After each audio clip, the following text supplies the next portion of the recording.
Dito sa gilid ay makikita ang mga taong ganoon na lamang ang pananalig sa Santo Enchero, na kung tawagin nila ay si Apong Mama Kalulu, Apo Senyor Ning Bacolor. Tumatago sa salaning kabaong ito ang pagpapala. Kaya ganoon na lamang ang mga tao upang malapitan siya, mahipo ang mga paa at bumulong ng panalangin. Naabutan nga rin pala naming inaawitan siya sa iisang tinig at iisang pananalig.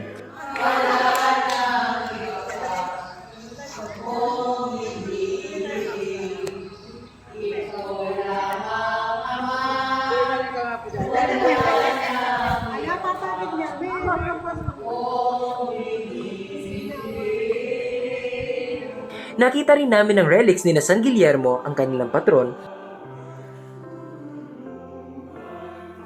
at ang belo ni Mama Mary. Nakakagulat lang rin na sa sobrang lalim ng lahar ay yung mga dati nilang bintana na napagkataas-taas. Kaya na rin nating hawakan.